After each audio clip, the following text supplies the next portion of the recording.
What's up, everybody? BigSweetC here with you, and today I am so happy to bring you the first ever episode of the Another Gamer Dad podcast starring yours truly, BigSweetC. This is something that I've wanted to add to the channel for a long time now, and I think now I've got a clear idea of what I want to talk about and how I want to do it. So, because it is the first episode ever, I will kind of we'll start off with a little bit of like an about me, just so you can understand who I am, where I'm coming from, what I'm trying to bring to you. So, to start off, I grew up in Michigan. I was born and raised in the Ann Arbor area. I went to Saline High School before I graduated in 2000. I was one of the original millennials. I know they don't call us that now. We're, I don't know, Gen Forgotten, whatever it happens to be. But I was a millennial growing up. That's what they considered us because we were the first class of the new millennium. 2000 is when I graduated.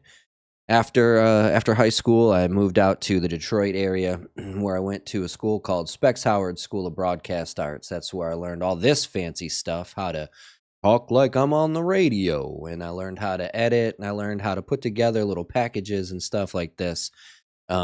Basically started my Let's Play days here on YouTube, and which then eventually led into the to the live streams and the tutorial videos and the build classes and all that stuff. So Specs Howard was really a defining moment in my life because when I was graduating high school, I didn't really know exactly what I wanted to do. I had a couple ideas, but nothing that like, it's not like I was like, I'm going to go to school and I'm going to be a lawyer. I'm going to go to school and I'm going to be a doctor. I just kind of knew I liked the entertainment industry in one way, shape, or form. And Specs Howard was a great little introductory on how to get into that. And it was probably the better of the two schools that I ended up going to because after Specs, I didn't think that I had enough education, so I decided to go back to school.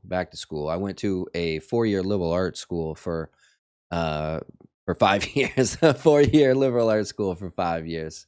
But that's only because I decided to cut down. I didn't wasn't exactly sure if I was good at the studying thing, so I didn't take as many class hours as I probably could have in a semester.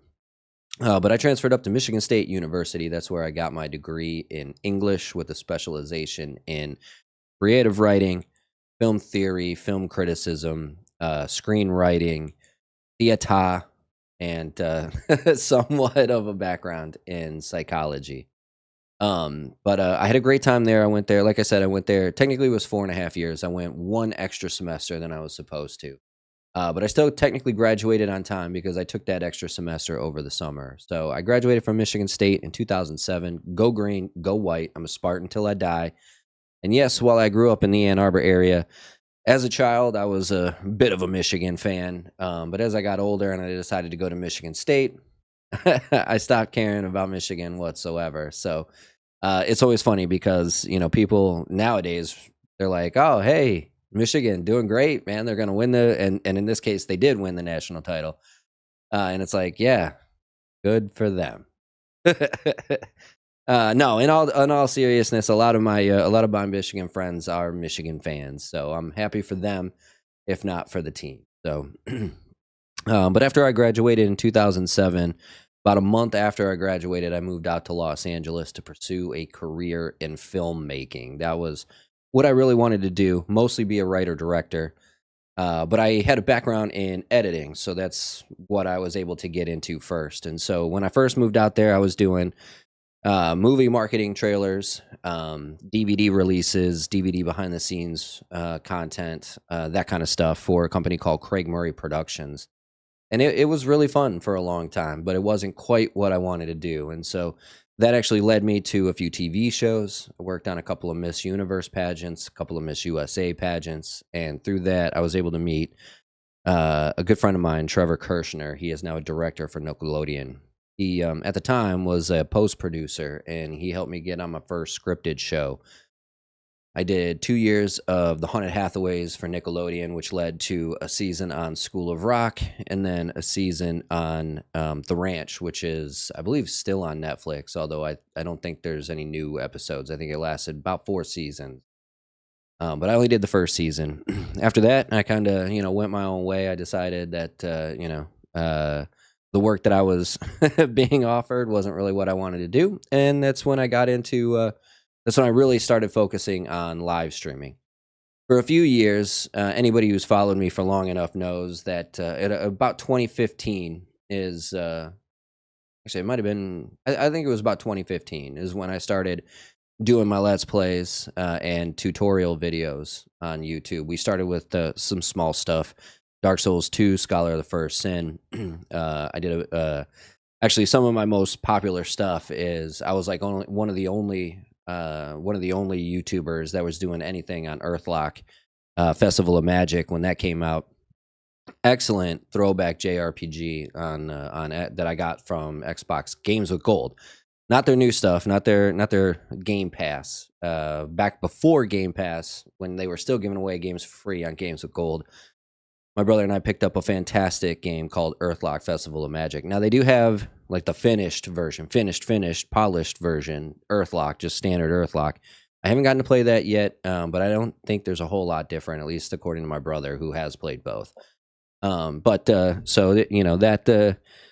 I decided that's kind of what I would rather do, and the work in the Hollywood industry wasn't exactly what I was looking for. That's when I got into the live streaming stuff, and a lot of you guys picked up on me. Most of my 1,733 plus followers got me when I started live streaming, specifically when we were playing Fallout 4. And some of those are still the most popular streams that we've got, but we've got a ton of, Dark Souls 3 was a good one too. A lot of you guys really liked the Dark Souls and the Fallout stuff. So. But you guys stuck with me. You still hanging out today. We played a lot of throwback stuff from the Super Nintendo era, which that's my generation. That's my favorite generation. I actually saved up. I used to go what we call dumpster diving around the apartment complex that I lived in. I would jump in trash cans and look for bottles and cans and stuff like that so I could return them for the money. And it took me a little while, but through that and what little allowance my parents gave me throughout the week, I was able to save up $149.99 and some change for tax to buy my Super Nintendo, and that's still probably because it was like $150 at the time for a kid who's 12 years old, 13 years old. I was born in '82. Super Nintendo came out in '94, so I was like 12. $150 is a lot, and then the games on top of that, like it didn't come with any games. Actually, it might have come with Super Mario World now that I think about it, but games were 30, $40 a piece. So that's something that I really cherish because I actually had to work towards it, and that's probably part of why it's still my favorite genre. But that's for another time, another story.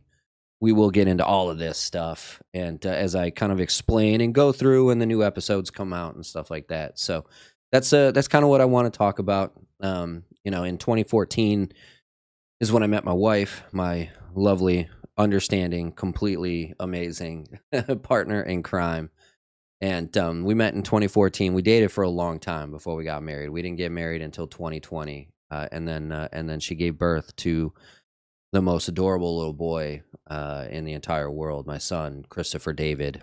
And it kind of changed my life forever. And that was, that's seeing him be born and watching him he's only 16, 17 months old, and just watching him progress and see how smart he is, even as an infant, and to him walk in and trying to talk.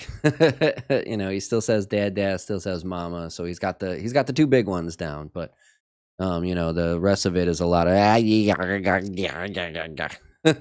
which the way he says it though, just kind of, man, it's really something special to me. And so that was kind of the inspiration for this podcast. It's something that I've kind of always wanted to do. Like I said before, Specs Howard, my background is in radio specifically, and I've always thought that I had a talent for talking to people through a microphone. So he was my inspiration to finally get this up and going, and I feel like it's added another addition to not just my life, but to his life and our life that we share. Because I'm hoping maybe he can, as he gets older, look back on these things, and hopefully, if there's any questions or concerns he has through life that he's for whatever reason too ashamed, too embarrassed, too scared to ask me, he can go back and listen to this stuff and maybe find some answers that he's too afraid to ask for. So a lot of this is because of him. Most of it is because of him. The other reason is because it's generally what I like to do, and it's something that I've wanted to do for a while. We have had the Sweetness Family podcast before, and I try to get that and everything, but that was more really I wasn't clear on what I wanted to do with it.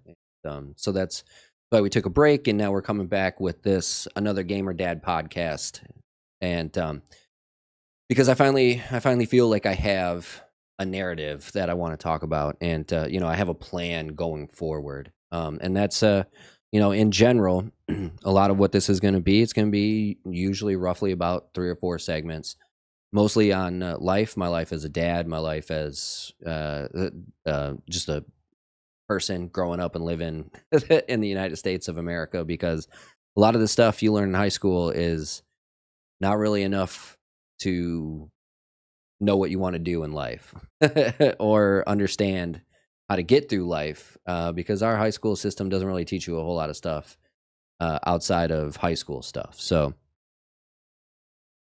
ideally, this can be both educational and entertaining at the same time, and that's kind of what I'm hoping for. So, life in general, specifically life as a dad.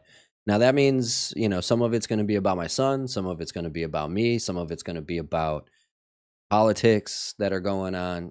Because now as a dad, and this is the thing that everybody kind of warns you about, but you don't really feel the effect until you become a dad, because you got so much more stuff to think about now, like you're not just in it for you, you're not just in it for if you have a significant other or spouse or maybe a sick family member that you take care of. People that have other people in their lives are not just thinking about themselves anymore. And I'll be the first to admit I was a selfish individual, like I thought about myself more than I thought about anything else, and I didn't really care what happened to whoever, and that's part of the reason why I probably wasn't getting the stuff in Hollywood that I wanted to get, was because I burned a lot of bridges, because I'm stubborn and selfish, and I probably burned a lot more bridges than I would like to admit. So maybe this is a little bit of a reach out to them as well, to try and bury the hatchet a little bit. But if it never happens, it never happens. If I never get to direct a James Bond movie or a Marvel movie or anything that I've written, I've accepted that that's just life. Now, if it does happen, great. I'm gonna be very excited about it. But like my son and my wife and my family life has more than made up for the fact, for anything that I might have missed out on as I don't want to say lonely, because I didn't feel lonely at times. Most of the time, I didn't, I didn't feel lonely, but there was a part of me that was just kind of missing, I feel like, and I didn't realize I was missing that until I met my wife, and then we had our son, and there was definitely something that was driving me in probably the wrong direction. And so now, long story short, I do have to think about them as well, specifically my son. Like I want him to grow up to be the best man he can be. And to do that, I have to be a quality parent that knows what's going on, not just in the world in general, but like in my local community and stuff. They say it takes a village to raise a child. Well, you don't want the wrong village raising your child. You know what I mean? Like you need to know your neighbors. You need to know the neighborhood. You need to know the school system that your kids are going to. What kind of education are they getting? A lot of that boils down to me just being an active parent and an interested parent. What sports is he gonna like? Is he gonna even like sports? Maybe he's not a sports guy. Maybe he's an art guy. Maybe he wants to draw. Maybe he wants to act. Maybe he wants to sing instead. Maybe he's a gymnast. Maybe I want him to be, a future Hall of Fame quarterback for the Detroit Lions that wins 6 Super Bowls in 12 years, like Tom Brady. The guy I grew up watching, um, come from Michigan, basically start at the bottom and work his way into the conversation as the greatest of all time. Like I want to see my son succeed, but it might not necessarily be what I want to see him succeed in. There might be a new industry that I have no idea. When I was growing up, and I talked about doing doing podcasts, and now we didn't call them podcasts at the time. That's a fairly new term, but we've had people talk on the radio for years, specifically AM radio, the Bill O'Reillys of the day, the Walter Cronkites who were on TV, but they were there to, tell you the truth. And I'm not saying Bill O'Reilly told you the truth, but you had the Alex Joneses. They've been around forever. Even Joe Rogan, who's on episode 1,500. Like these guys started way before, and it was something that not just myself, but a lot of the people that I grew up around, my parents specifically, it wasn't their dream. So they didn't understand what it was. And so, if my son comes to me one day and he's like, Dad, I really, really like doing this. I've got no idea what he's talking about. I'm going to have to understand that, it's something that he likes. And so I'm going to have to get to know it so I can communicate with him about it. And, hopefully I'm able to pass some of that newly formed knowledge in my head onto you guys. For any of you guys who might not be gamer dads yet, but maybe you're a gamer and you don't know what your future broadcasts for you, what your destiny is designed for. So maybe we can get into that. But again, anybody who's followed me for a while knows that this channel's been mostly dedicated to the gaming space, so we're going to keep that. Gaming is probably one of the biggest points in my life. It's the one thing that I do more than anything to kind of get away from reality a little bit, to relax and to enjoy life. Gaming, I think, has some of the best storytelling in the world, and it's always fun it's a different way to experience it from, say, a movie or a book. You're not, yes, you're put into someone else's position, but you're still the one making the decisions, Whereas, like, even though we had those choose your own adventure books, they always led to the same result. You know what I mean? And so, storytelling, gaming to me is a new way of storytelling. And every time I do a new character, every time I do a live stream for you guys, my hope is to come across as, an entertaining new character. And that's what podcasting is to me, because every day changes. And so I don't really know what I'm ever going to talk about. I've got some ideas of what I do want to talk about on certain cases, but I have no idea what life's going to bring me. So that's the beauty of the podcast, is whatever life happens to bring you is what you get to talk about. And gaming is definitely one of them.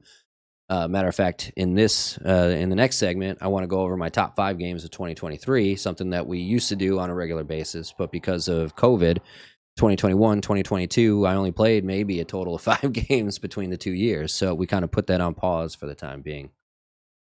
But I'm also a huge sports guy. I play a ton of fantasy sports for another podcast that I'm on. I'm on a couple of them, one here in LA, one in Vegas. And sports are a big part of my life. I'm a huge Detroit Lions fan.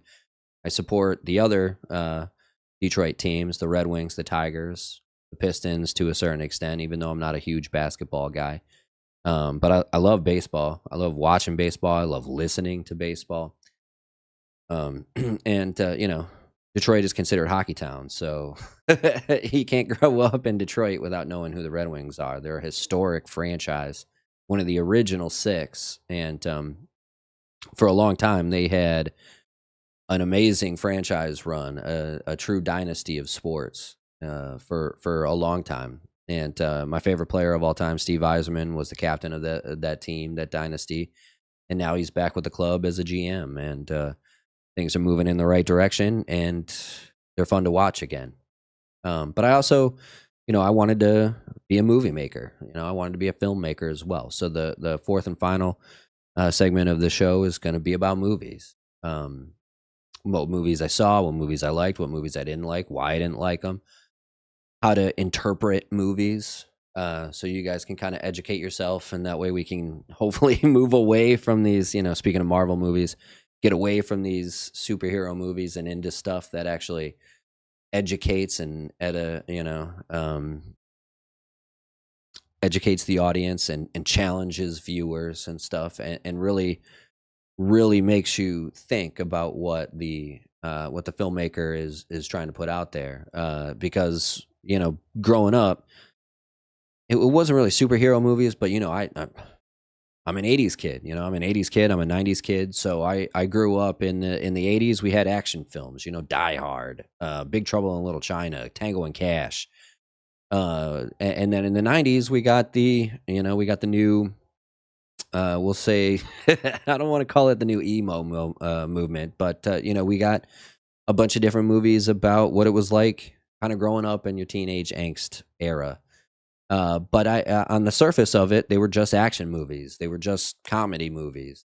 And before I went to Michigan State, I didn't really see movies as the storytelling format they are. I understood the idea that these were stories that were being told to me, and they were being told to me in a certain format. But I mean, camera angles make you feel a certain way, and I didn't know that before. I didn't notice it before.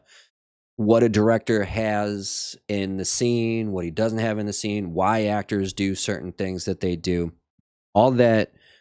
And it's funny because before I went to film school, everybody was telling me, "Oh, you're gonna ruin movies doing it that way." I don't look at it like that at all. I think it's actually a fantastic way to look at a piece of art. That's really what these movies are. They are visual art forms.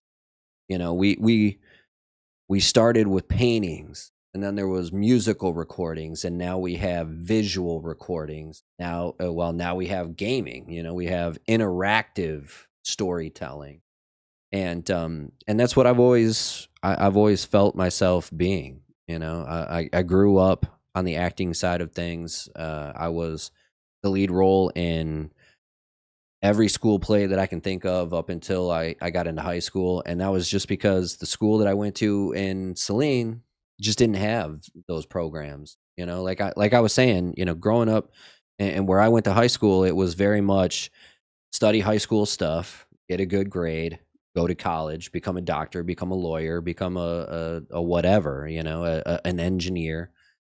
And we focused on the math and sciences and stuff. But I've always been more interested in the art side of the world, storytelling, metaphors that teach you life lessons and morals and stuff like that. So that that's still a huge part of my life, even though because of my son, I don't get to get out as much. Luckily, we have things like Max and Netflix and Prime Video and stuff like that we don't have to go to the movie theater for anymore. We can watch original films at home on the big screen in somewhat of a film format, and it's really kind of both dumbed down the movie going audience, but also enhanced the way people can get their stories out there. And so there's a lot to appreciate now. And I want to educate you guys in the way I've been educated to see those, little pieces of art that maybe you just kind of thought was boring storytelling at first, that maybe enlightens you into, oh, wow, this actually is very interesting. I really relate to this on a deeper level now. And that's so that's my goal, is to, again, both entertain and educate, hopefully, with this podcast. So it's going to be roughly about an hour long, although with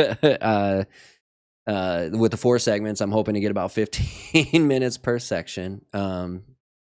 But sometimes, like this one, it's going to go over a little bit, so we'll have to probably cut out some other stuff. But overall, the podcast is going to hopefully be right about the hour mark. And as of right now, we're definitely going to be on YouTube with the visual look see, and I'm thinking about also throwing it up on maybe Spotify as well. So if you guys have a Spotify account, please, by all means, hit up the comments below and tell me that you guys would listen to it on Spotify. Because I know listening to podcasts on YouTube is not always the easiest or the best way to do it. So, again, this is going to be me talking for an hour. So, if you guys don't need the video, if you guys would rather listen to just me talking on Spotify, by all means, let me know, and we can do that as well.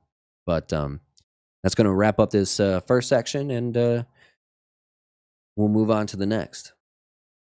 Speaking of the next, it's going to be our gaming segment. So again, we're going to start with life a little bit. I told you a little bit about me. Now we're going to get into the gaming, and then sports, and then movies afterwards. But as I was saying before, in the previous segment, I used to do it every year. I used to do my top 5 favorite games of that year. Now, I didn't do it in 21, and 22 because, again, like I said, because of the COVID lockdowns and everything, gaming and movies and pretty much everything on Earth just kind of got pushed back. So there was really only about 5 games that I think I played that were new in those 2 years. So I didn't bother doing the top 5, but I do want to get back into it because I really enjoyed doing it. And we finally got a year where, I mean, there's a legitimate 10 to 15 games that you could arguably say are the top 5 of the year, if not more. Like, it was just a flush wave tsunami of video games that came out in 2023 that were probably coming out, before, maybe come out before, but because of one reason or the other, they got pushed back to 2023, and it was one of the best years that I can remember. So, without further ado, before we do get into it, we'll go over the criteria just to remind people of what it is. First and foremost, it has to be a game that not necessarily came out this year. In this case, they just happened to all have dropped this year because it was such a special year. But it was a game that I played for the first time that year, and I also had to play through it, meaning I had to start and finish the game in the same year. And so there's been times where a lot of really good stuff didn't qualify for the top 5, and we're going to stick to it because that's what the criteria has been from the beginning, and we're not about to change it now. But before we do get into the top 5, because it was such a good year, I want to do a few honorable mentions. Specifically, there was a wave of fantastic remakes: Dead Space, Metroid Prime, Resident Evil 4, Super Mario RPG. These were all absolutely marvelous remakes, and for the most part, Dead Space had the new suit, the level 6 suit. They had the new secret ending that you could do. Metroid Prime Remastered, basically just a port to the Nintendo Switch, but it upped it to the 1080p graphics. Resident Evil 4, it was much easier to do, like side quests and stuff like that, and then you actually got new side quests from the stranger, and so it really played out in a different way. Super Mario RPG, kind of the same thing. It was more of just a rehash into a 1080p version, but there were a few new things that you could do. So they were all fantastic, and honestly, I wouldn't be surprised if a lot of these remakes were on people's top 5 list. Deservedly so. They were absolutely beautiful, but in my opinion, it's a game that I had already played, so it didn't really fit the criteria because I had played it before, and so that's why they're just getting an honorable mention, and they didn't make the top 5. There were others: Diablo 4, Lies of P. Lies of P I haven't finished yet. I'm probably 90% of the way done, but it was kind of something that I put on the back burner, even though it is a fantastic Souls-like game. Well, mostly more like Bloodborne type game, Sekiro. but it's absolutely been fantastic. But it wasn't a game that I streamed, so it was kind of a game that I played for a month or so, and then I kind of put it away, and then I went back to it for a month or so, and then I kind of put it away. So I never really finished it. Diablo 4 is another fantastic game that would had come out last year, probably be one of my top 2 or 3 games, right below Elden Ring. It's absolutely a fantastic game, but it just didn't have the same love, like it was something that was really fun to play at first, and then it kind of got boring pretty quickly. And all of these games on my top 5, I've been able to go back and play after streaming, and still get enjoyment and want to play attitudes out of these games. So where I didn't really get that from Diablo 4, most notably the fact that there's been at least 2 seasons now, and I haven't even bothered to go back and play them.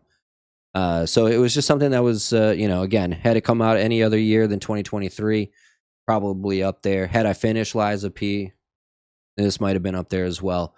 And then, had the remakes, had I not played them previously, maybe there would have been more love for. I don't want to say more love, because it's definitely not. It's definitely not hate for these games, but they just didn't fit the criteria, in my opinion. So, nonetheless, we'll get into our top 5, starting with number 5. Number 5 comes in Hogwarts Legacy. This was an absolutely fantastic Souls-like, Remnant-like game, based in the Harry Potter world, even though it wasn't about Harry Potter. And off the top of my head, I can't remember if it's like years before or years after. But the names are familiar, but they're totally new characters. You play somebody who comes in his 5th year, which is very, very rare if you're familiar with the Harry Potter lore.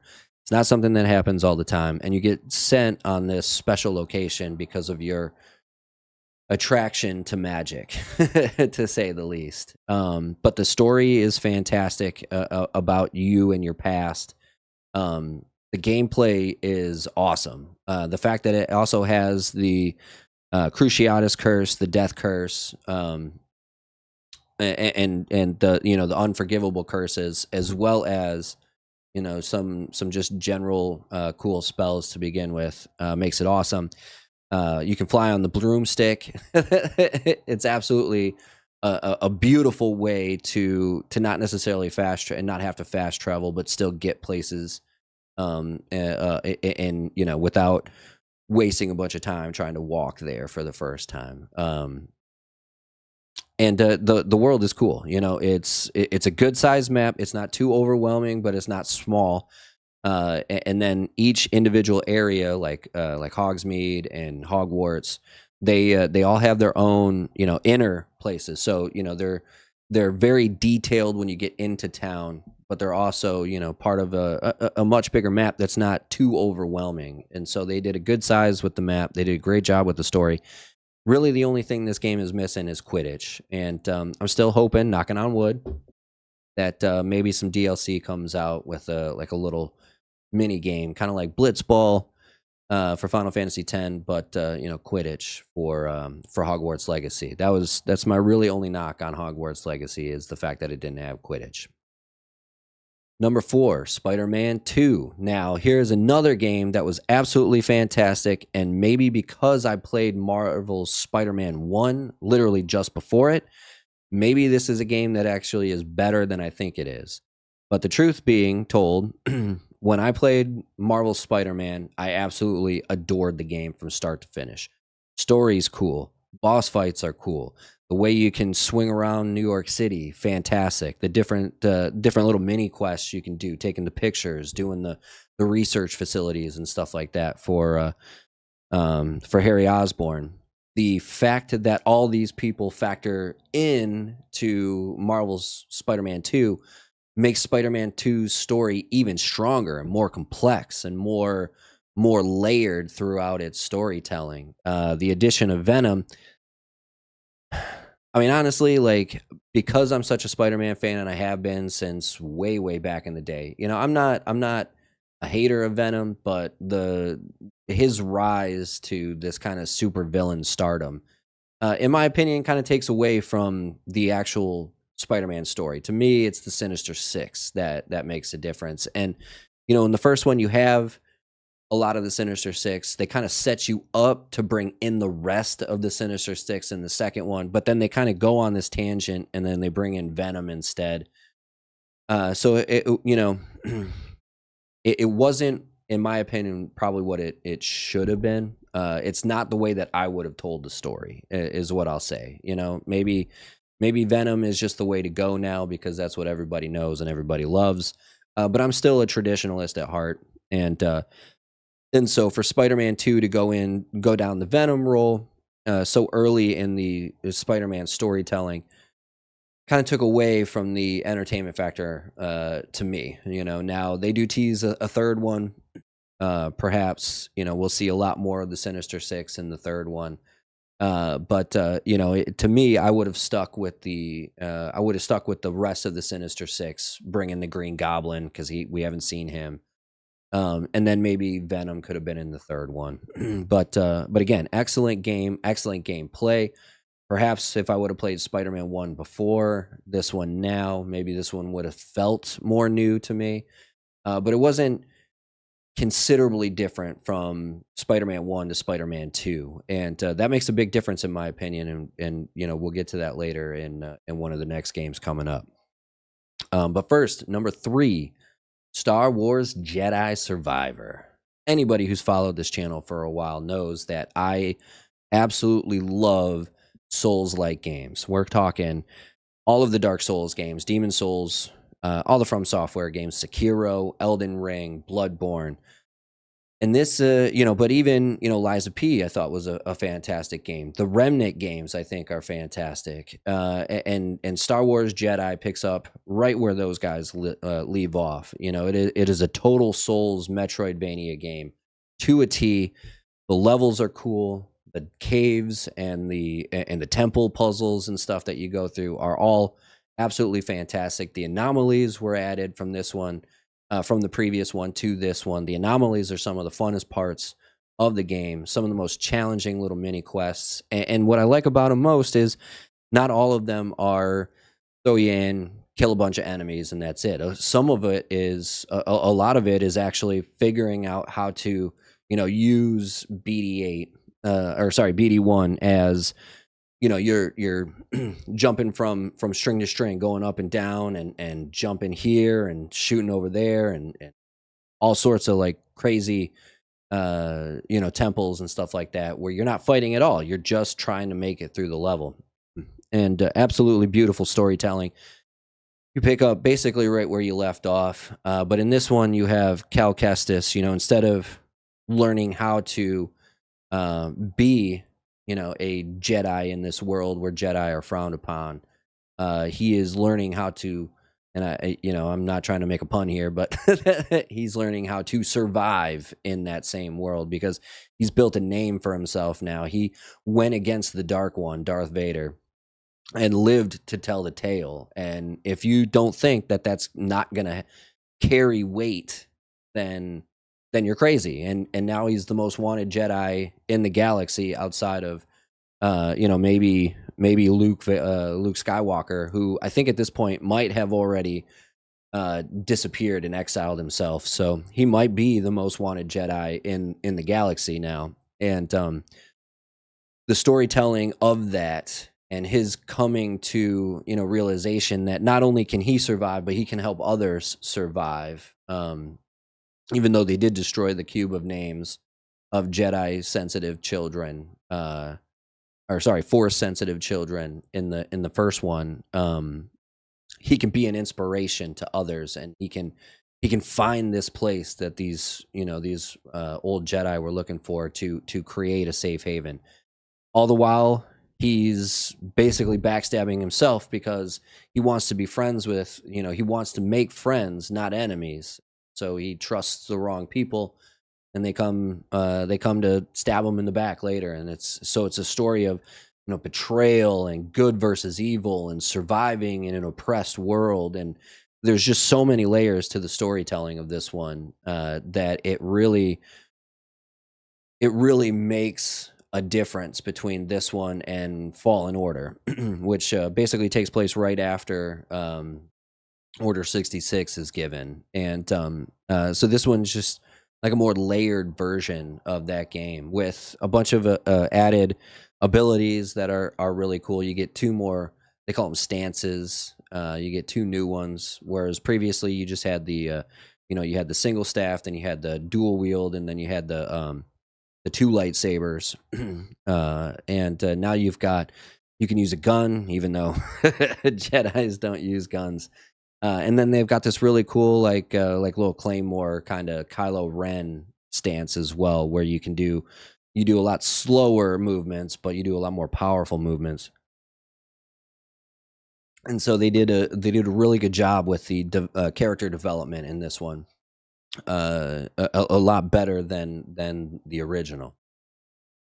Which brings us to number 2 is where we're at. Sorry, I almost said number 4, but it's our fourth one we talked about, but it's number 2. Final Fantasy 16. Again, anybody who's followed this channel for a while knows that I grew up with Final Fantasy and the Legend of Zelda franchise. Those were my two. And so it should come as no surprise that Final Fantasy 16 is one of my favorite games from this year. But not just one of my favorite games from this year. This might be one of my favorite Final Fantasy games in recent memory, at least, maybe of all time. You've got 4 and 6 from the original Nintendo series. You've got 7, 9 from the PlayStation 1 series, 10, and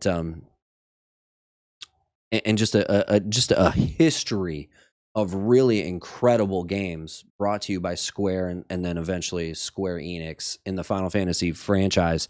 And any single one of them could be your favorite. That's the beauty of the Final Fantasy franchise, is they're all similar enough in moral, but different enough in storytelling that and gameplay that any one of them could easily be your favorite. And for a long time, the first one was my favorite game of all time. And as I got onto them, they just got better, and it culminates in Final Fantasy 16. This is some of the best gameplay, not just in the Final Fantasy franchise, but in gaming in general. Like, I love the boss fights. These are easily this would easily be one of my top 2 or 3 greatest Final Fantasy boss fights game. Meaning, if we were just looking at the boss fights, this would probably be in my top 3 right off the top of my head. And now Final Fantasy VII Remake kind of makes 7 better in that aspect because the boss fights, but it's that active turn-based, still JRPG like tactical strategy action, live action adventure gaming and battle system that makes this game so much fun. Like, even just going around and grinding out levels and stuff like that, going after these hunts that they brought back from 12, going on these little secret side quests that they've brought back from previous games. The icons that you can not only do you fight as boss fights, but you also gain their power. Titan, Bahamut. You've got obviously you've got Phoenix and Ifrit, and a Shiva. You've got the classic ones there, and I'm hoping with the DLC maybe they bring in some new some other ones like Alexander would be cool to bring in. Although Titan kind of gives you the defense, Alexander would be a little bit more a different type of defender. But you have so many that you can choose from that I think you could bring in a bunch of different, maybe not a bunch, but you could bring in a few different icons that are classics to the franchise. But you have your top hitters with this one now, and it's the story is beautiful. The voice acting is probably the best I've ever seen in any video game ever, and that's not a lie. Like, that is not hyperbole. The voice acting in this game, there's a reason Ben Starr won best voice acting at the Video Game Awards. In my opinion, every single one of those people should have won an award for that game because the voice acting was spot on. Like, it looked like an animated movie, not a video game, and it was very, very well done. The world looks great. The castles and the cities, the story of being of great importance, being part of the empire, and then getting banished and kicked aside and having to come back as a slave and revolt against the empire that you were once a part of. Just an absolutely beautiful, beautiful game, both in storytelling and in look and design. And the gameplay was, like I said, some of the best in the Final Fantasy franchise. And I saw a lot of hate for 16. Oh, the side quests are boring. It's a linear story. Final Fantasy has had aspects of open worldness, but it's never really been an open world game. So, like, for people to be upset that it's not like Fallout, I just don't. Have you ever played a Final Fantasy game before? Like, what the are you talking about? Like, this is how Final Fantasy has always been. And if you're mad at that, then I don't know what to tell you other than you don't know what you're talking about, because Final Fantasy's never been a Fallout game. And and so for some of the criticism, a lot of the criticism, I shrug off as people not knowing what they're talking about, because that's never been a Final Fantasy game to me. And this one right now might be in my top 5. Like I said, you have 7, you have 10, you have 9, you have 6, you have 4. 16 would probably be right after that. So what is that, top 5 or 6 out of 16? That's pretty good. But the truth is, those 4 games, as great as they were not as good, in my opinion, as our number 1 game, Legend of Zelda Tears of the Kingdom. Again, huge. My whole gaming life has been based on 2 franchises: Final Fantasy, Legend of Zelda. So again, no big surprise here that I picked Tears of the Kingdom as my favorite game from 2023. There's a bunch of reasons why you could say this game is phenomenal. One, it looks incredible. I mean, it really must push the Nintendo Switch to its limits, because it's the best Nintendo Switch game I've ever seen, hands down. The story is phenomenal. Again, previous iterations of The Legend of Zelda, some of its biggest fallings, and I don't want to call them fallings because they've all been good stories, but some of its biggest fallings is the fact that they're all individual stories that follow the same set of guidelines, same set of characters, same set of same settings that you're in. And so it's been basically the same story told in different ways over and over and over again. This one is the second actual live sequel. Difference being, the first one, Zelda 2, Link's Awakening, was just a sequel to the first one, Legend of Zelda. They didn't really have like a coherent story. It's not like you had to play the first one to know what was going on in 2, right? This one is a direct lineage from Breath of the Wild. And so Breath of the Wild sets up these characters that you now meet in Tears of the Kingdom, but it totally throws itself on its head, because you get the end of you get the end of Breath of the Wild and goes into the beginning of Tears of the Kingdom.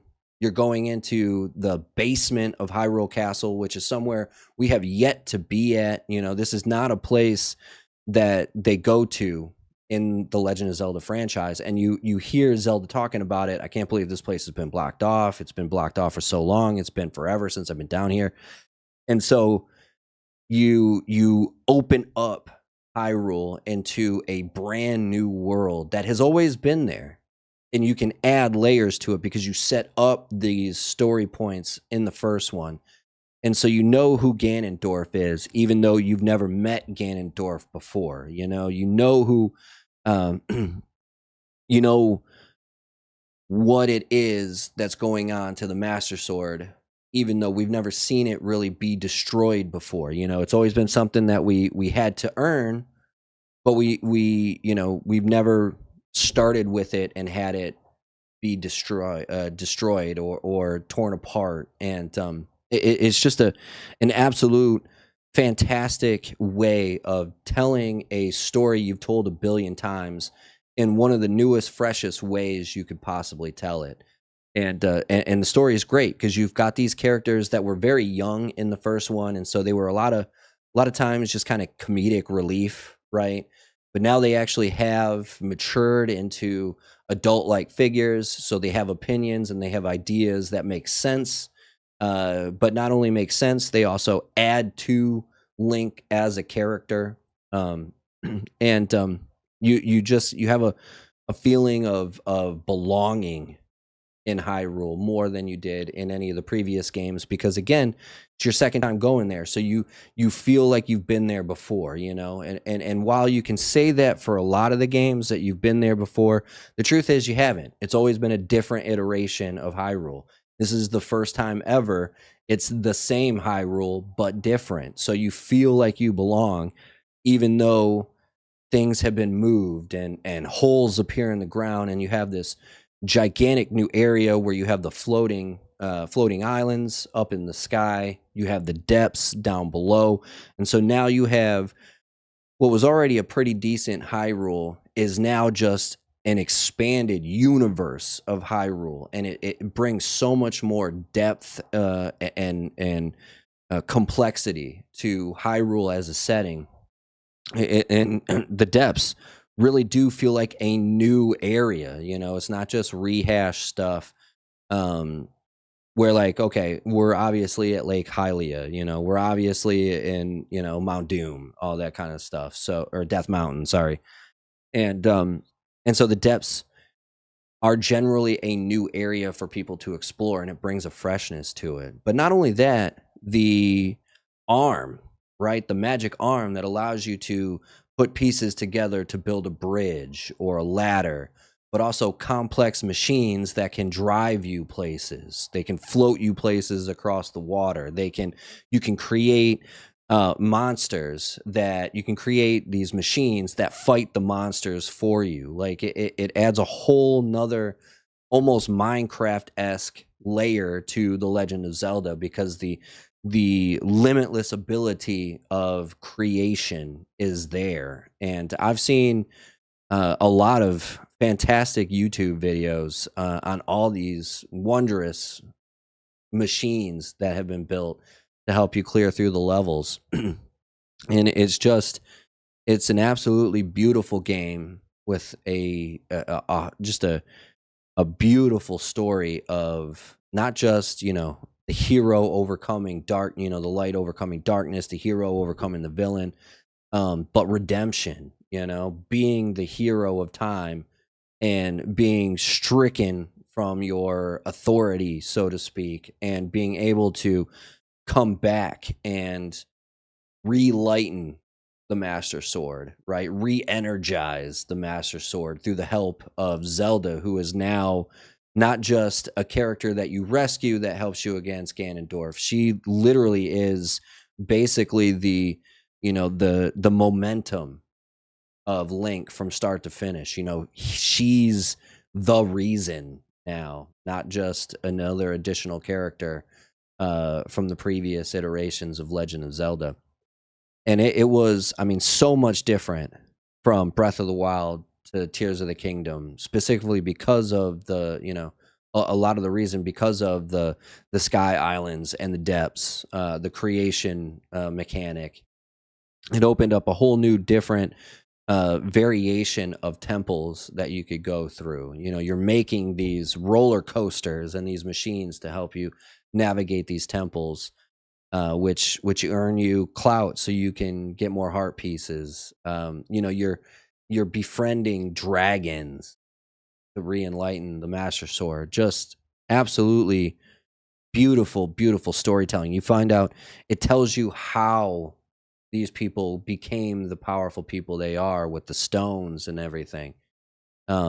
Just absolutely fantastic storytelling. I loved every minute of Tears of the Kingdom. Again, all 5 of these I love to death, and in any other year than 2023, these might be the greatest games I play that year. But Tears of the Kingdom might not just be, you know, the greatest game I played this year, but it might be one of the greatest games I've ever played. And it's just that good. And the fact that Baldur's Gate 3 took home the title over Tears of the Kingdom boggles my mind. Now, I haven't played Baldur's Gate 3. I know it's a throwback to a traditional D&D JRPG, turn-based RPG. There was a little speculation, a little rumor that it might come out on Game Pass, but the creator of Baldur's Gate 3 came out and nixed that right away and said, "No, I'm not giving this away for free."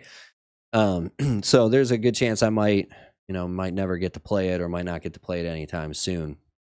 So I can't really judge, but in my opinion, I think it's an absolute travesty that Tears of the Kingdom didn't win, and I'm actually really surprised by it because Breath of the Wild did win, and Tears of the Kingdom was that much better than Breath of the Wild. So without a doubt, Legend of Zelda: Tears of the Kingdom. I said this when we finished playing it.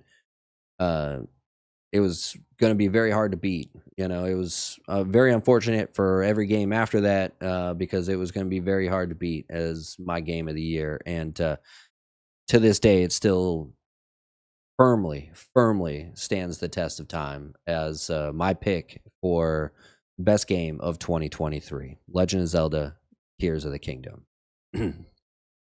We'll take a short break. This is normally where you would get the commercial break. You might, because it's YouTube. But if you're listening over on Spotify, you might not because it's not YouTube. But we'll come back with our sports segment after this drink.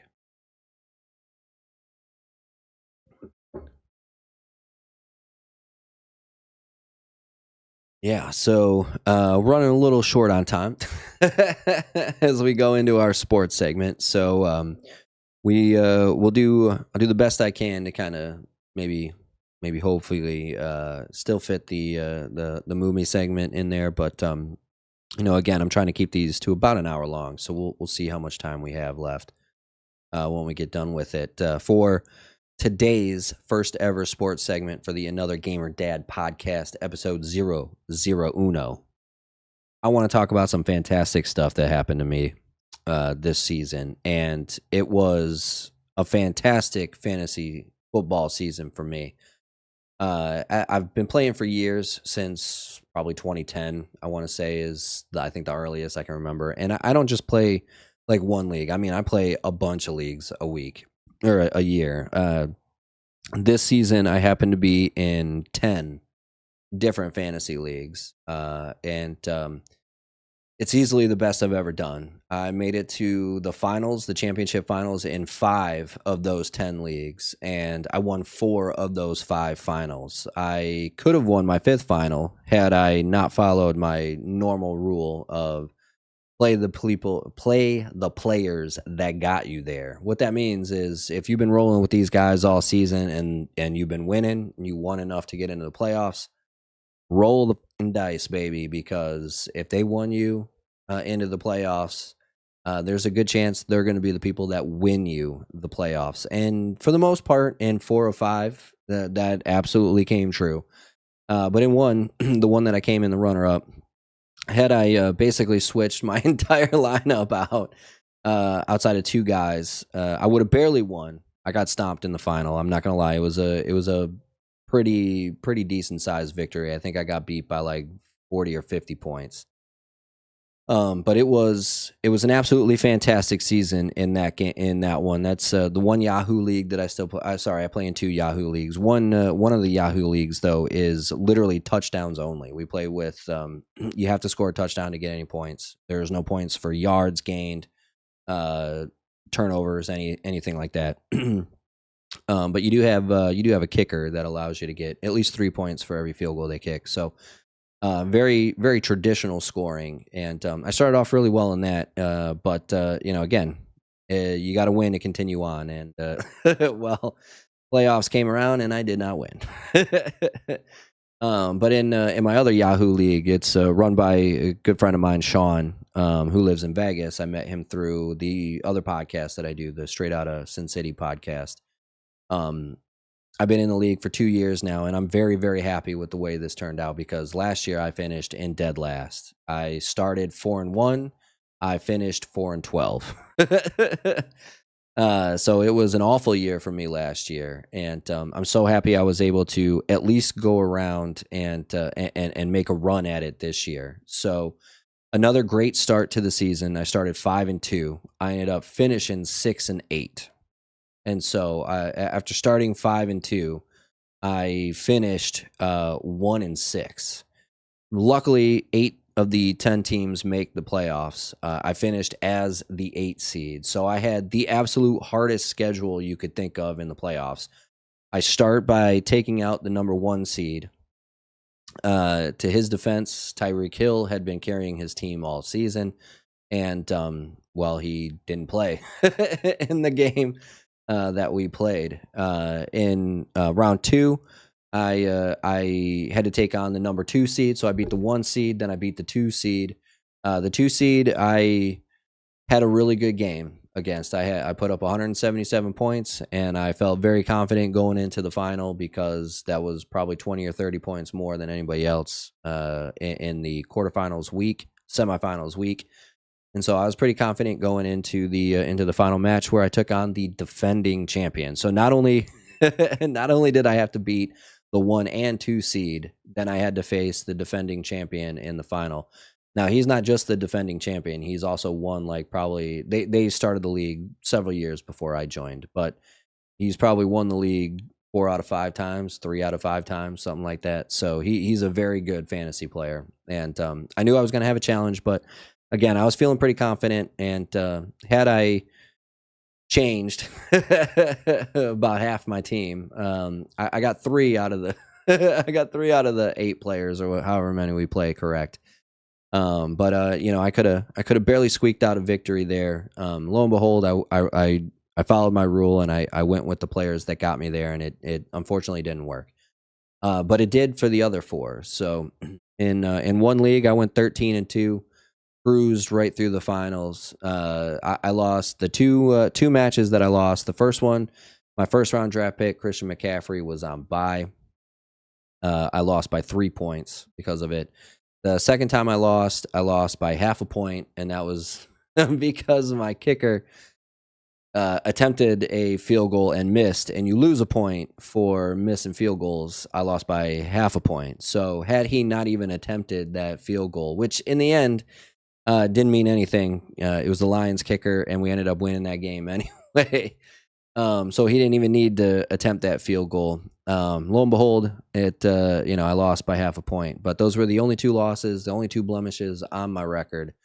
I went there was no one in that league that was going to beat me. I was 13-2. I think the second seed was like 10-4 or something like that. So I won by a few games. And it was a very fun league. That one I've won before. I've been in that league now for 3 years. I won it 2 years ago. I won it the first year I was in it. I started 0-2, and then I won out the rest of the season. Last year, a little bit of controversy. I finished 7-9, but I did win my division. However, the commissioner, after we finished the regular season, brought it to my attention that we don't actually follow divisions. We're only record based, and so I had to watch the playoffs, being the number 2 seed after the regular season, but not making the playoffs. But I redeemed myself this year by destroying everybody. Not only did I take first place and win the playoff, but I was also the only team in the league to score more than 2,000 points throughout the season. So I dominated that league. It was one of the better performances, even though I have had a better record before. I have finished 15-1.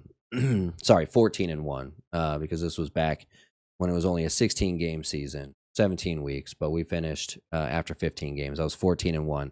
14-1 is technically better than 13-2. In another Vegas league that I'm in, basically I play with my friend Ken. It's called the Coast to Coast League because he's got a bunch of friends on the East Coast of the country that want to play, and they always needed somebody else. I finished as the 1 seed. I was 11-5, I think is what the record was. 11-4, something to that effect. But I happens at least once every year. I go in as the 1 seed, and then the 4 seed comes in and just has the greatest day of all time and smashes me. And this dude did exactly that. He had both Amari Cooper, who had 55, and CeeDee Lamb, who had 40 plus that week. I think he also had Dak Prescott, who I think had like 30 or 35. So it it was very unfortunate that I happened to be playing that guy at that time, but it happens a lot more often than you would think. There's that old rumor: takes skill to make the playoffs, takes luck to win the playoffs. Now I don't really believe in that, but in this term, I got very unlucky in the first round of the playoff, and there's nothing to play for in third and fourth place. You don't get any money, so I just kind of left my lineup. I believe I actually ended up losing by a couple of points in the consolation final, so I took fourth in that league. But again, if you can't go for first and there's nothing to play for third, it's the same as just not. Might as well just not play. Another one that I finished first in was the Straight Outta. Speaking of the Straight Outta Sin City podcast, they have a podcast league.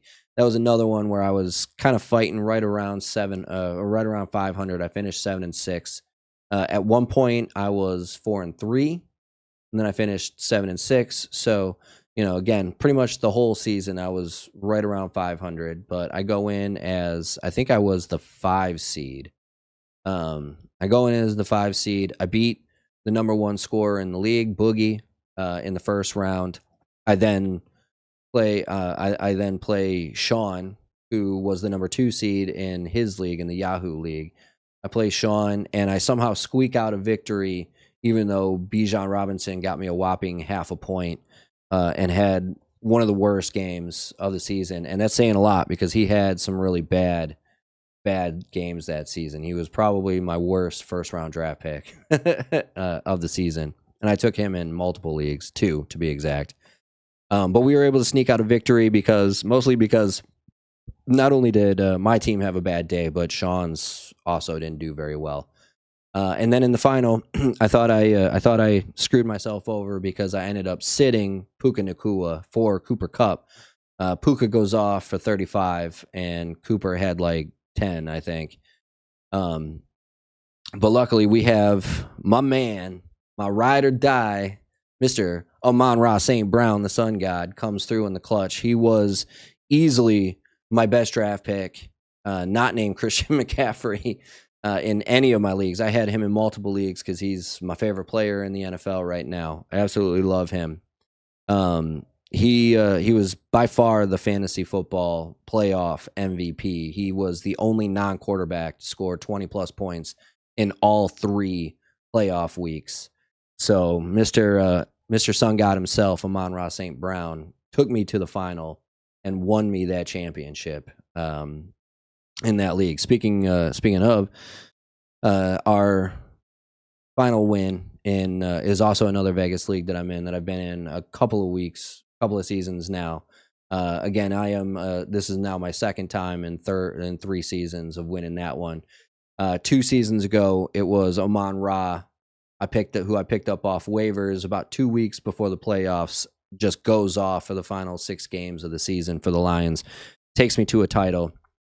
This season, it was actually Sam Laporta and Jared Goff that took me to the championship. Luckily, I was smart enough to not play Goff against Dallas, and even though I still played Sam Laporta. Sam Laporta he might have been my best draft pick of any team as well. I had him on multiple leagues, but he ended up finishing as the number 1 tight end as a rookie, and so he was a great pickup. But my man Amon-Ra always comes through in the clutch. And we were able to take down our friend of the show, KDJ, Ken Donovan Jr., in the final of that one in the Shiva League. And I won my second title in 3 years. So absolutely. Oh, sorry, I almost forgot. My work league, Best Buy, better purchase. So I ain't trying to get in trouble with anybody. But my wife and a bunch of people that I work with, we were in a league. We weren't playing for anything. I was the commissioner of it. So it's a little weird winning when you're the commissioner because it looks weird. But we were able to survive. We went in as the 2 seed. My wife was the 1. We were able to survive. My partner in crime at work, Carla. She was the 3 seed. I was the 2. So we played each other in the quarter in the the semifinals. Um, she she had a great season. I'm gonna say that to begin with, but it was her first time playing, so I mean, it's not really a surprise that a veteran such as myself was able to move on, and that has nothing to do with her. You know, that's you. If you don't know, you don't know, and a lot of times, first time players, they know a team, they know a few players from said team, but they don't really know the rest of the league, and that can really make or break how well you do, especially in those moments where it's win or go home. And so my hats off to her. She was predicted to finish last, and she ends up finishing fourth. So, I mean, she did a lot better than ESPN thought she was going to do. And then in the final, so in the other semi, my wife, the 1 seed, lost to the 4 seed. But again, my wife has only played a couple of times. Jacob, who I played and beat in the final, he's played several times before, so he kind of knows what he's doing. He also, I think he had a player go off for like 40 or 50. I think he had Amari Cooper one when he went for 55, which really helped him. Luckily, in the final, I didn't have to worry about that. I played the guys that got me there. Jamar Chase was my first round draft pick. I put him in, even though he missed the week before. He came through. He had like 12 or 13, so not a superior game by no means, but definitely a good one. And then again, my man Amon-Ra St. Brown coming through in the clutch. So I'm gonna always try and draft that guy going forward because he's without a doubt one of the best receivers in the game, and he doesn't get enough credit for it. So, but speaking of Amon-Ra St. Brown, I also want to give a huge shout out again. Diehard Lions fan. I've been a Lions fan since 1989 when we drafted Barry Sanders out of Oklahoma State. I was 7 at the time. I was born in '82. He got drafted in '89. We had the league by the balls when he came in. In '91, we went to the playoffs. We won the '91 or '93 that we won playoff game. It was one of the 2 seasons. '93 we go in. We win our first round game. I think it was '93.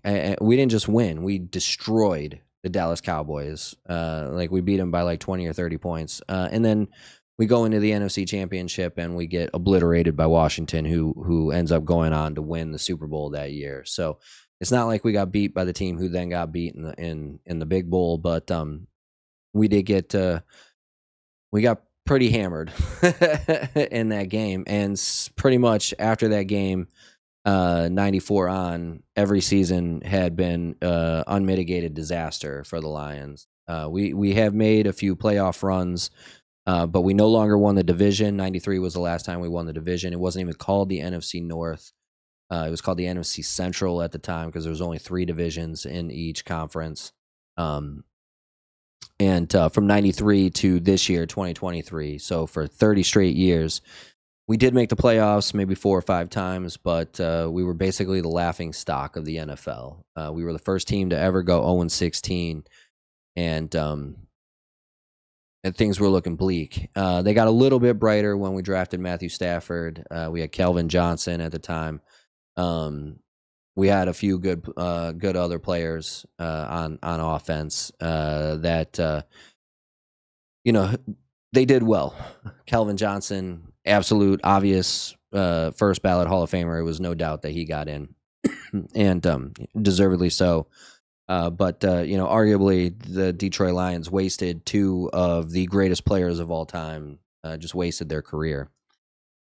Then they trade Matthew Stafford to a new regime comes in led by my man Dan Campbell, big balls Dan Campbell. They end up trading Matthew Stafford to the Los Angeles Rams for Jared Goff and a bunch of draft picks. Matthew Stafford that very next season goes on to have one of the lead Cooper Kupp to the greatest wide receiver season of all time and an eventual Super Bowl MVP and a Super Bowl. Cooper Kupp was a Super Bowl MVP and a Super Bowl ring. Very first season he was there with the Rams, and so we've known Matthew Stafford is a Hall of Fame quarterback for a long time, but a lot of people didn't know because he played for the Lions, and so when he went on to win with the Rams, I was very happy that he won on a personal level, but it just more shame on the Detroit Lions franchise. But Dan Campbell gave the whole city, a lot of us fans, a lot of hope. And Brad Holmes has been an absolute wizard in the draft. And we turned those draft picks into a great, great fundamental core on both offense and defense. And this year we finished 12-5. I'm gonna put an asterisk on that. We actually finished 13-4. We beat the Dallas Cowboys, and the NFL, the officiating screwed us out of that win. But we finished 12-5.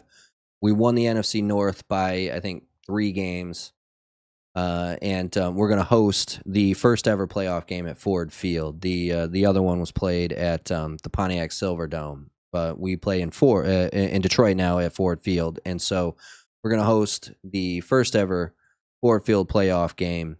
We won the division for the first time in 30 years. We had a 12-5 record. It's the first time the Lions have finished the season with 12 wins since 1963 or something like that. Very long time. And we look like a team that actually has a chance. That's the crazy part about it. We've always kind of looked like we've always had good offense. Right, we've always had the potential to put up a lot of points, and but when we played good defenses, we haven't been able to put up enough points because our defense for a long time has been absolute ass, just garbage defense. And now we really have a team that held Dallas at home, who averages 34 at home, to 17 points. So it's we've got a bright future ahead because the team is one of the youngest teams in the NFL. Again, we've got a great core of players that are hopefully going to be around for a long time. And the future is finally looking bright for the Detroit Lions, who finish as the 3 seed. We will host the Los Angeles Rams in the first round of the playoffs, the super wild card weekend. And I'm excited about it. So, I want to go over my playoff predictions because I don't. I think this could be a good year for Detroit Lions fans. So on the NFC side, you have the San Francisco 49ers. They finished with the 1 seed, so they'll get the bye. They'll get the lowest seed that wins in the first round. It'll be the number 7 seed Green Bay Packers will go to Dallas to play the Cowboys. The Rams will come out to Detroit to play Detroit. And then the Philadelphia Eagles, who finished with 11 wins, will go to the 9-win Tampa Bay Buccaneers. But hey, the Bucs won their division. They get to host a playoff game. Them's the rules. It's always been the rules, and I'm okay with it. Having said that, I actually don't doubt that the Buccaneers beat the Philadelphia Eagles. I believe the Eagles are favored to win that game. I think it's Philly -3 in the Vegas odds. But there's something wrong in Philly, and I'm pretty sure I know exactly what it is. And its name is Matt Patricia. I watched this dude ruin the Detroit Lions for 3 years, and I've never seen a team in such dismay after a head coach has left as I did the Detroit Lions when Matt Patricia was finally fired. And I think he's a big reason why the defense can't stop anybody. But on offense, you've got A.J. Brown went out with an injury in Week 18.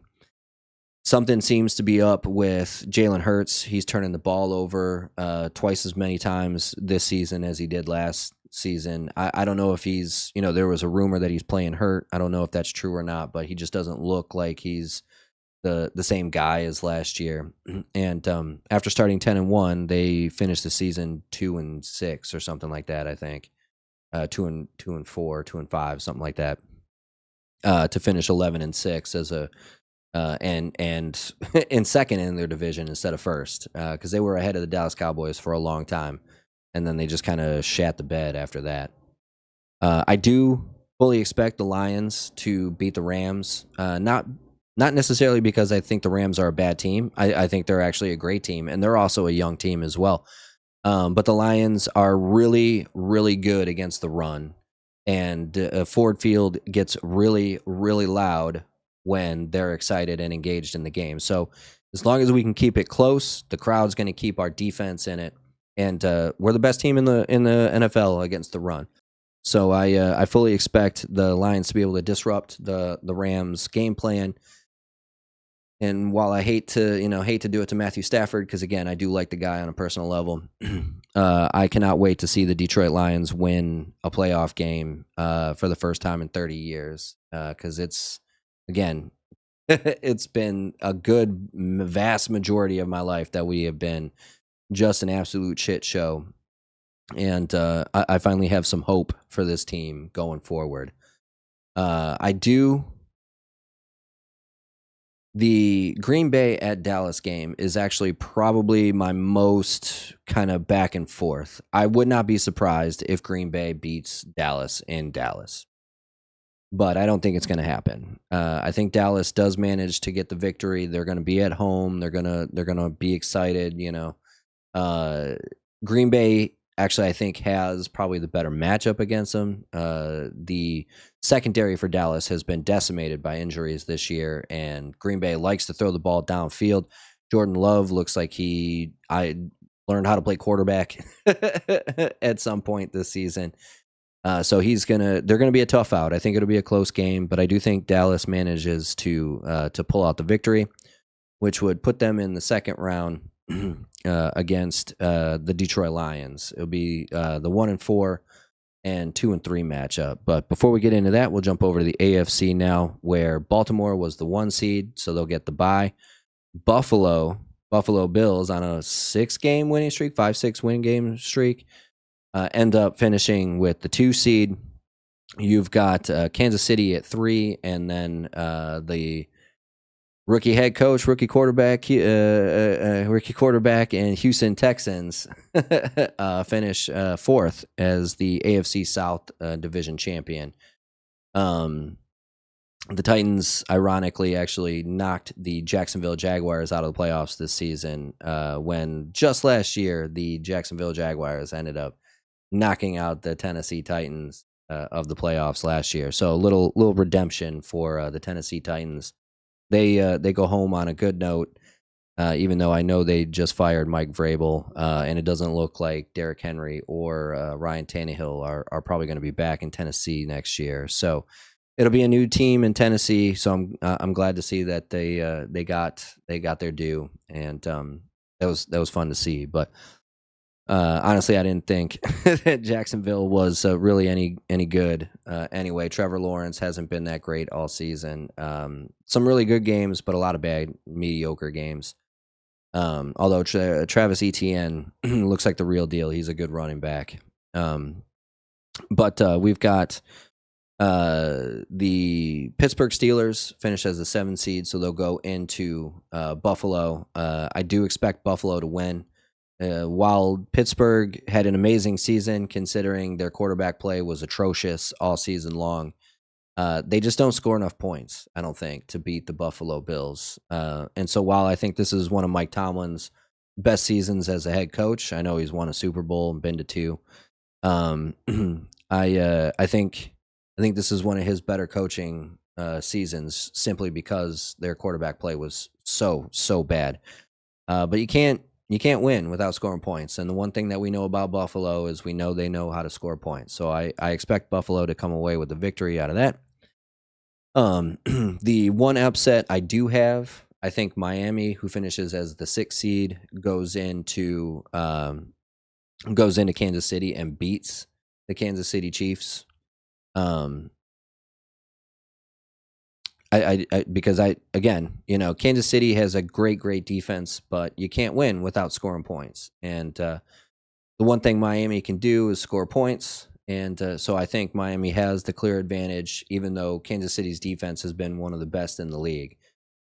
Going into Kansas City is not an easy place to play, but the Lions were able to do it week 1. I think Miami will be able to do it in super wild card weekend. So I do think that Miami is going to beat Kansas City in Kansas City, which is hard to imagine considering Patrick Mahomes is on the verge of pulling another Tom Brady and making it to the Super Bowl every other year that he plays. And then Cleveland goes into goes into Houston. Cleveland is a crazy good team.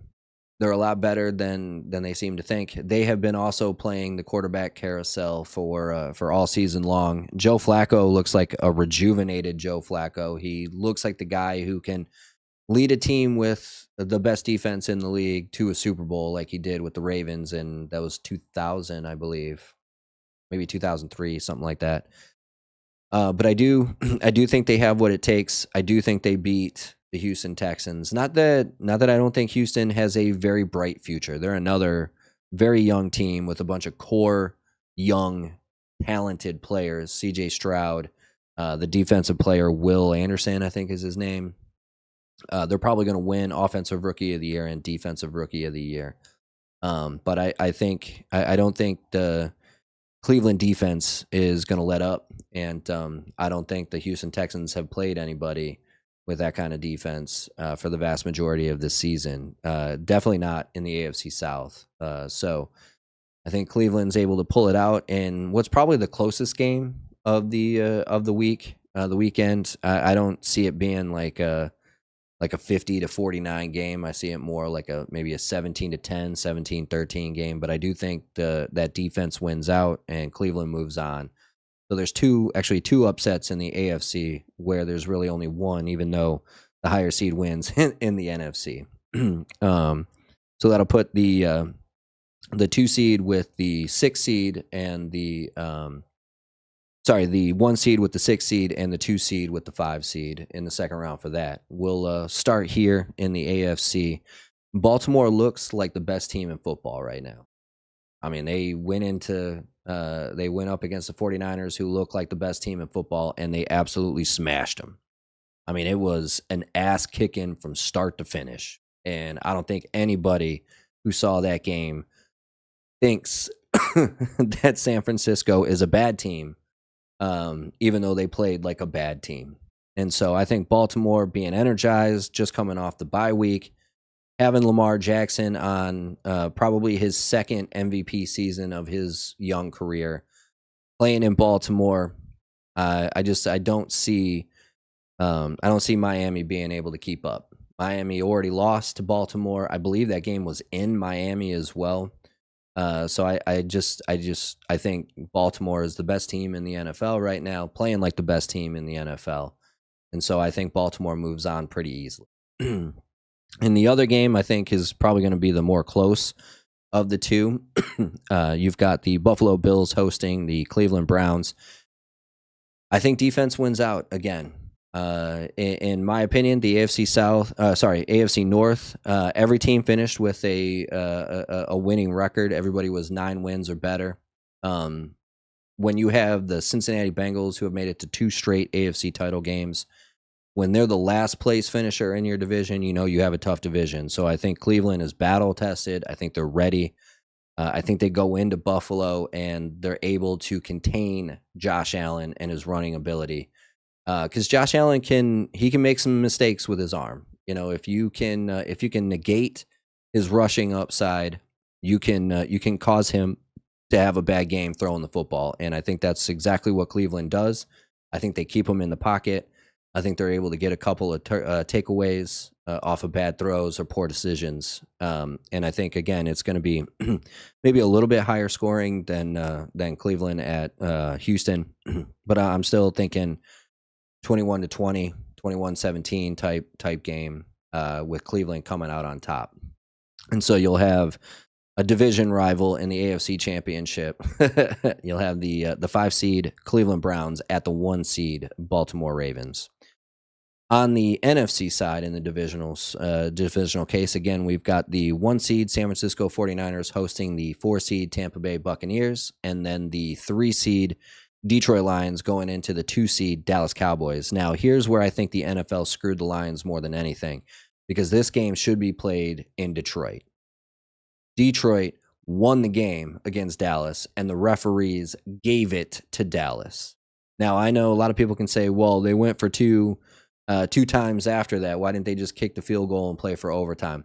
Dan Campbell, not really gonna, he's not the type to want to put his players in that type of environment where you're banking on a coin flip. He'd rather keep it in his offense's hands, go for the 2-point conversion, win and be happy, lose and be sad. And the truth is, they made the right call.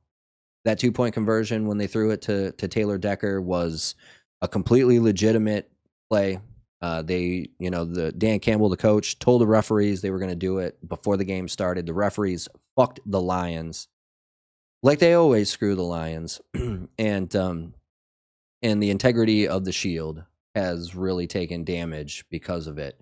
There's been extremely bad officiating all season long, but that was easily the number one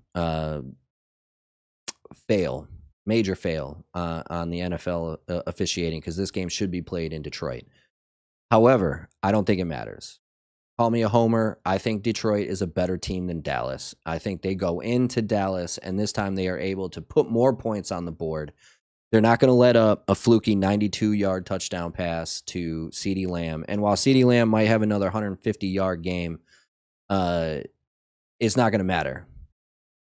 Justin Jefferson had 150 yards, 170 yards or something against the Lions, and not at any point did anybody with half a brain think that the Minnesota Vikings were going to beat Detroit in Week 18. And so the Lions have allowed offenses to let their superstars have superstar days, but they've been able to make up for it by not allowing them to score points. And I think they've got their number. In the first half, Dallas was able to generate a lot of pressure against Detroit's offensive line, which is their big, bad money makers. But in the second half, they were able to scheme up a much better way to keep Jared Goff protected. I think they play that way the whole game this time. I think they are able to keep Jared Goff upright in a much better fashion throughout the game this time. And I think Detroit will just be hungry for that win that was stolen from them. I think they'll play with a lot more heart. I think they'll play with a lot more grit. And I think Dallas will kind of be what Dallas always is. They expect to win. They expect to be given the win. And I think the Lions are going to frustrate them, and I think the Lions are going to come away with a victory. Now, I do not see the Tampa Bay Buccaneers upsetting the San Francisco 49ers. 49ers for a long time looked like the best team in the NFL. I think with the week off, with Christian McCaffrey having a couple of weeks to rest up his legs, Elijah Mitchell playing much better, Brock Purdy having a couple of weeks off to rejuvenize his health, and Debo and Brandon Ayuk on the outside with George Kittle on the inside. I think it's too much for too much for Tampa Bay. The Buccaneers. The Buccaneers defense has not been very good against the pass, and here's the honest truth: like, you don't really have to be that good at passing the ball in San Francisco, because they've got three players, again, Brandon Ayuk, Debo Samuel, George Kittle, that can take a 2-yard screen pass to the house for 80 yards and a touchdown at any given moment. I don't think the defense has been playing up to par for San Francisco standards, so I think maybe that's kind of their weakness in the playoffs, is their defense, which is crazy saying that because they've been really good on defense pretty much every season so far.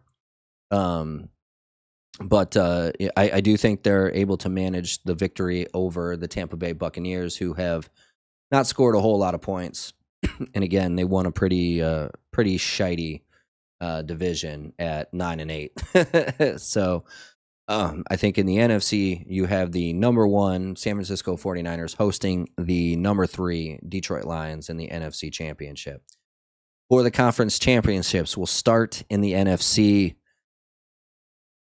And again, It's it's gonna seem like a homer pick, but I think I might I think I might surprise you guys a little bit. I am not picking the Detroit Lions to win the NFC Championship. I think they can. I think they're playing better than the 49ers right now, but I'm worried about the defense. If we get into a shootout with the 49ers and it gets to be a 54-51 game,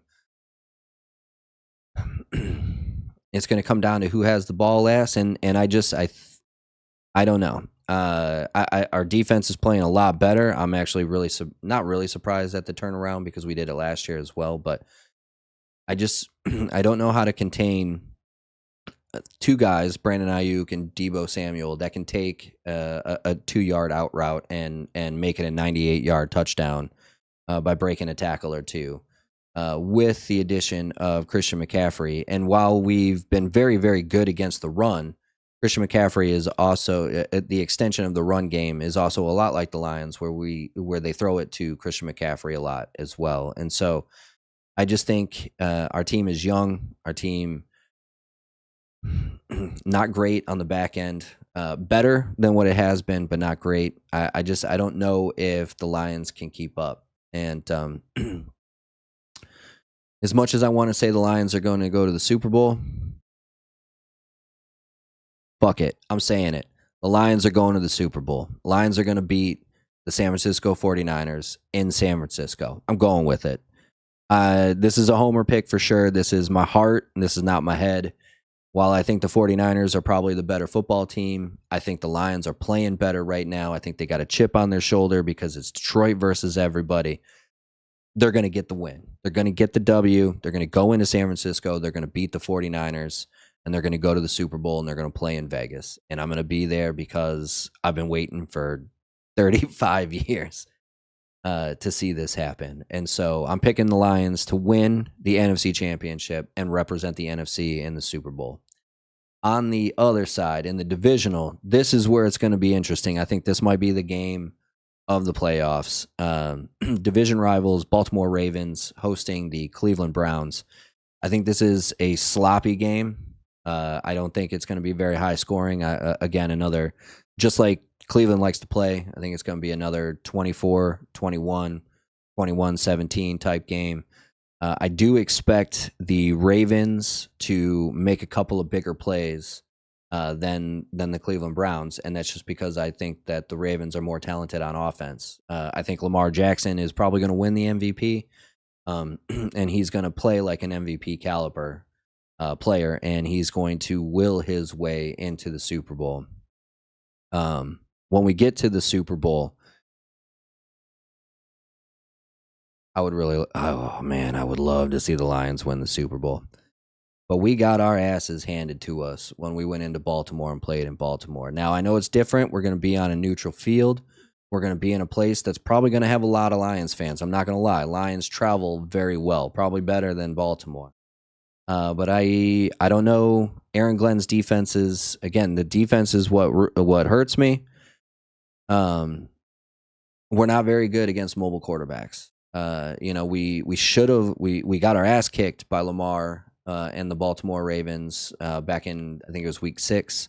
The Ravens have clearly gotten better, and while the Detroit Lions have also gotten better, we were not even close in competition during that game. And so if both teams get better at the same rate, you're kind of still in the same situation that you were back in week 6. We should have lost to Chicago probably both times. Amazing comeback win at the last second in the first week when we were in when we were in Detroit. But we went to Chicago and we just had no answer for Justin Fields. And it didn't look like we were actually going to win that game at any point. Like you had a feeling that because it happened before, maybe we can make a stop or two. But we just weren't able to, and that's because Justin Fields, his athletic prowess, he just decided to take over the game, and that was that. We didn't have an answer for him. We couldn't stop him on the ground. We couldn't stop him through the air, and I worry that that's what's going to happen to the Lions if we were to play Baltimore again. So as much as I would really, really love to take the Lions to win the Super Bowl this year, I think I've already stretched myself a little thin saying that they're going to make it to the Super Bowl. I think it's a lot closer. I don't think it's another ass kicking, another blowout victory for Baltimore. But I think the Baltimore Ravens are going to win the Super Bowl over the Detroit Lions. Predicting a 34-27 game, maybe 31-27, maybe 31-28, maybe a last second field goal by Justin Tucker, which seems to kill us all the time. Shoot, I remember, I think it was 2015. The Lions lost 15-10 on 5 field goals by Justin Tucker. Justin Tucker happened to kick a 66-yarder against us. So the Lions have had some unfortunate luck against the Baltimore Ravens, and even though I think the Lions' future is very, very bright, I think Baltimore's is also equally as bright, and I just don't think this is our year when it comes to the actual Super Bowl. Baltimore is playing better than any team that I can remember seeing in a good long while, and the Lions playing with a lot of heart, playing with a lot of grit. We've got a lot of young people, and again, we're not very good against mobile quarterbacks, and it's been our Achilles heel all season long. And I think Lamar Jackson exploits that weakness. So while I would like to pick the Detroit Lions, I'm already very happy that they're going to go to the Super Bowl. I have a feeling that they're not going to win the Super Bowl. I'm going to pick, and it pains me to say this so bad, but I'm going to pick the Baltimore Ravens to win this year's Super Bowl over the Detroit Lions in Vegas. Well, we've gone over by a little bit, so we'll just finish up the movie segment here. We'll make this one brief, and this is kind of why I just did this. I just want to talk briefly for a minute about movies, because I like to talk about movies, and again, different episodes. There's going to be different stuff to talk about for each segment. But in this movie segment, I just want to give you my top 5 movies I think everyone should see. Now don't worry, a lot of these have come out after the 1990s, so they're much easier to find. Only one of them was from the 70s, even though that's my favorite time period of movies.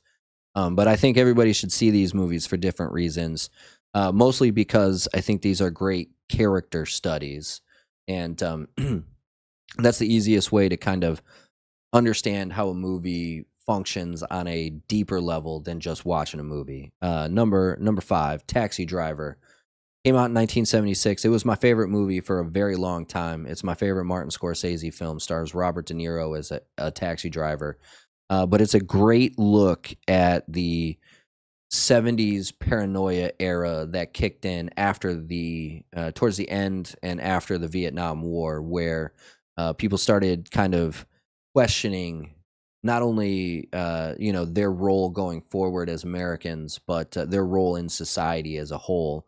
As times were changing and laws were changing, you have this guy who feels lost, right? He feels lost in the future, in society. He doesn't really know how to act on a personal level to different people, and it causes a lot of paranoia in his mind. And I think it's a beautiful story about that paranoia, and not just where it comes from, but how it perpetuates itself.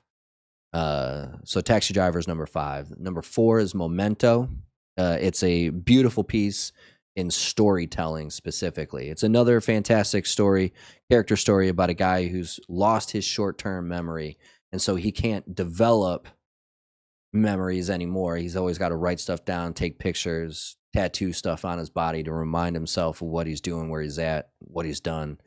But it's a beautiful story that's told backwards. So you start with the end, and it reveals the beginning of the movie as the movie tells the story, and it's just a beautiful way to use one guy's inability to do something to turn storytelling on its head. And so it's a great way to tell a story, but not in a standard way. And I think that's the beauty of Memento. Number three would be Eternal Sunshine of the Spotless Mind, another character study about a guy who um, has a certain event happen and he wants to erase that memory because it's so painful that he can't move on. So he just doesn't want to remember it. And so this company has developed a way to erase those memories so you only have a spotless mind and the internal sunshine of happiness that comes with it. Because if you are able to take away all the pain and hurt in your life, then how could you be anything other than happy?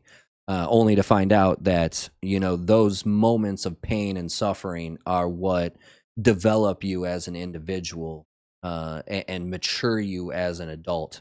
And it's a very, very great character study on why pain and suffering is such a big part of our lives, and why that's actually a good thing and not something that we should just kick to the curb on a willy nilly basis. Number four, sorry, this would be number two.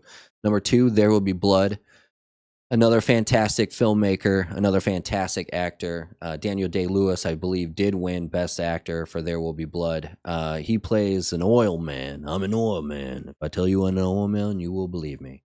But more than that, on a deeper level, it is a beautiful story of a dad who's a very capitalist, money-making oriented individual, and how he fights to get to the top of the food chain in corporate America, only to raise a son that doesn't feel the same way, feels that it's not fair that he has moved to the mountaintop and he gets away with whatever he wants. At the same time, the people that are helping him get there are suffering below him. And so it's a great look at the drivers of industry in American capitalism.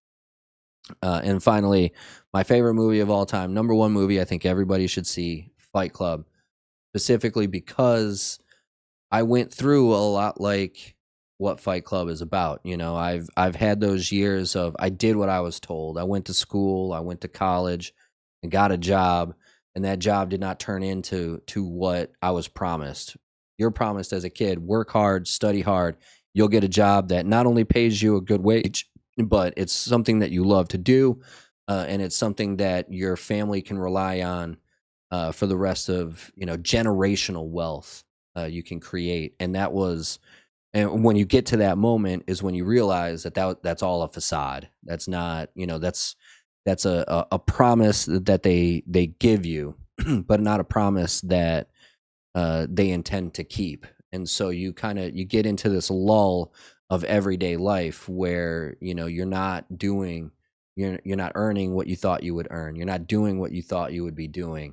And so you become monotonous and detached from society, to the point where you develop a second personality who's almost like a superhero to you, and he comes in and he's saying all the things that you want to say. He's doing all the things that you want to do. He's taking life by the balls. He's sticking it to the man. And it's just this great character study about how the squashing of the managerial corporate class has just put its boot on the neck of the working class people, to a point where the working class people don't feel productive anymore. They feel like they're just cogs in a machine, and you're trying to break out of this rut that you're in.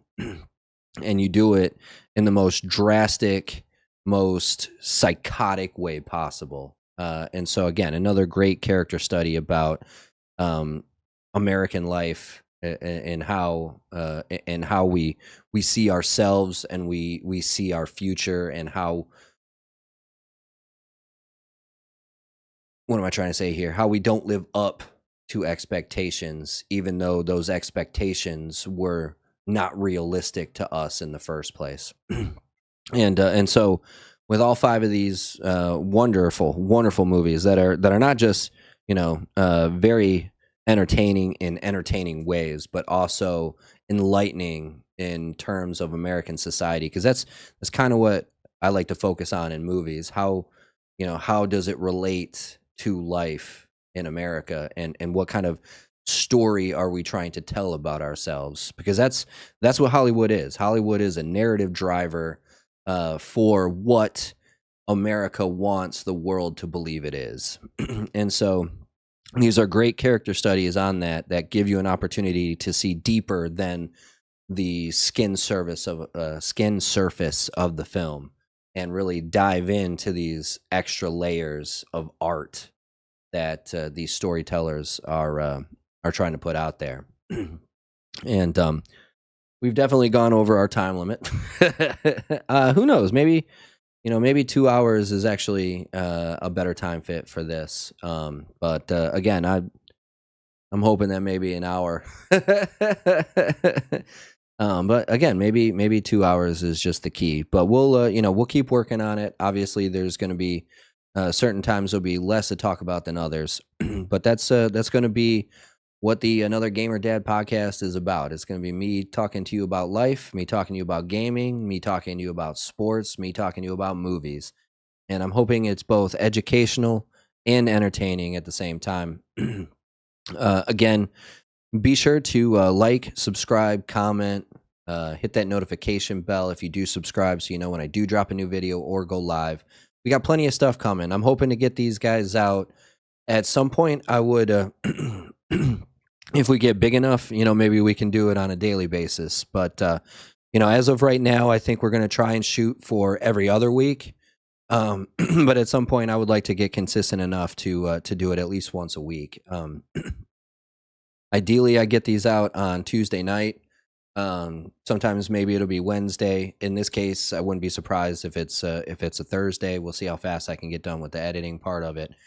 But it is something that I definitely want to get into. We're looking at probably bi-weekly right now, and as we get better at doing it, as I get better at doing it, maybe once a week. And then if we get 1.5 million of you guys, 2 million of you guys to follow and listen, maybe we can just forego the working at Better Purchase and do this every day, which is what I would absolutely love to do. But enough future talk for now. Be sure to again hit that like button, hit that sub button, hit that notification bell. Comment down below if you prefer to listen to these over on Spotify or somewhere else. Let me know and I'll look into it. Right now, as of right now, it's maybe just going to be here on YouTube, but there's a good chance that I might also put it over on Spotify, because I do like listening to Spotify podcasts. I don't know what the difference between Spotify and Apple Music is, but Apple Podcasts just doesn't seem to do it for me like Spotify does. And so I'm going to look into to putting it over there as well. So, but we've got plenty of stuff coming out. Right now we're going through Metroid Prime Remastered. We'll get started on Final Fantasy II, the Pixel Remaster, pretty soon. And then we want to get into Final Fantasy VII Remake, so we can catch ourselves up before Rebirth comes out at the end of February. So plenty of stuff coming down the pipeline. I hope you guys are excited about it. I know I'm excited about it. If you are, hit that like, hit that sub, hit that notification bell. Drop down in the description below, hit a comment. Let me know what you guys want me to talk about, if there is anything that you'd like me to talk about. And join us over on Instagram and Twitter as well. You can also drop down in the description box. There's a link to the Discord. Become part of the Discord. Not a lot of people talk, but we can. We're always that type that if you if you need to reach out to somebody, reach out to us, and we're people you can reach out to. Sounded like a George Bush statement. Strategery won't be fool me once, fool me won't be fooled again. But we have a lot of fun on the Discord, even though it's not the super chattiest chat of all time. Either way, that's going to do it for this one. BigSweetC, that's me. Wishing YouTube, that's you. Wonderful day, night, morning, afternoon, evening, whatever time of day it might be. As long as you're watching, I'm wishing you a wonderful watching time. Also, if this is on Spotify, anywhere that you might be watching this, have a wonderful watching time, listening time, whatever time you might be. Sweetness, signing off. Peace.